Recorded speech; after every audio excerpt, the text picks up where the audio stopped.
വയനാട് മുട്ടിൽ മരമുറി case വളരെയേറെ വിവാദമുണ്ടായതാണ്.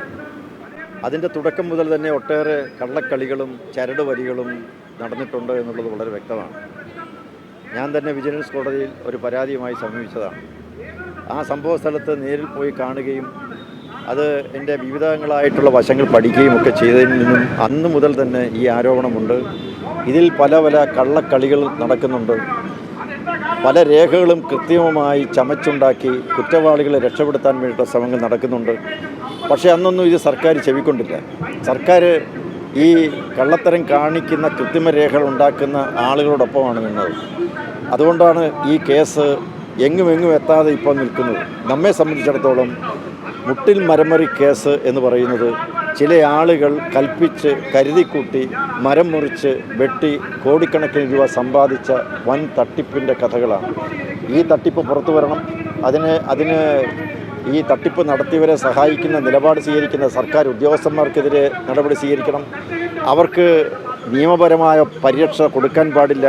അവരെല്ലാവരെയും നിയമത്തിൻ്റെ മുന്നിൽ ഹാജരാക്കി അവരെ ഇന്ന് ജനങ്ങളുടെ മുമ്പിൽ തുറന്നു കാണിക്കാൻ ഭരണ സംവിധാനം തയ്യാറാവണം എന്ന് മാത്രമാണ് ഈ അവസരത്തിൽ പറയാനുള്ളത്.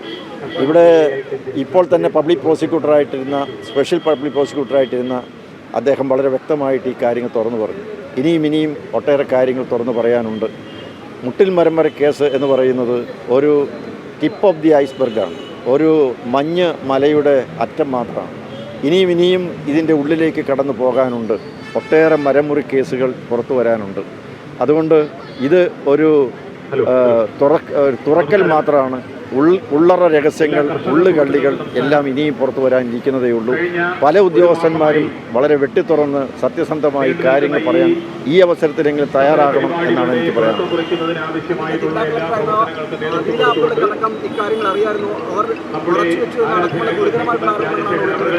അല്ല, അന്ന് ജില്ലാ കലക്ടർ ശക്തമായ നടപടി സ്വീകരിക്കുന്നില്ല എന്ന ആക്ഷേപമുണ്ടായിരുന്നു.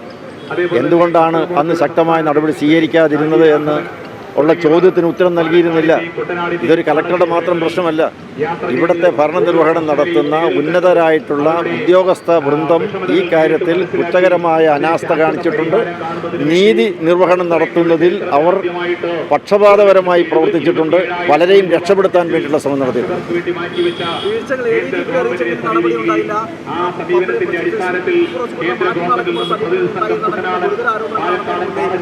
ഈ പബ്ലിക് പ്രോസിക്യൂട്ടർ ഇപ്പോൾ നടത്തിയിരിക്കുന്ന വെളിപ്പെടുത്തലിനെക്കുറിച്ച് അന്വേഷിക്കണം.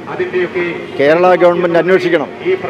ആരോപണ വിധേയരായിട്ടുള്ള ഉദ്യോഗസ്ഥന്മാരെ മാറ്റി നിർത്തിക്കൊണ്ടായിരിക്കണം അന്വേഷണം. അത് അവരെല്ലാം നിയമത്തിന് മുന്നിൽ കൊണ്ടുവരുവാൻ വളരെ ശക്തമായ വ്യാപകമായ അന്വേഷണ സംവിധാനം അതിനുവേണ്ടി ഉപയോഗപ്പെടുത്തണമെന്നാണ് എനിക്ക് പറയാനുള്ളത്.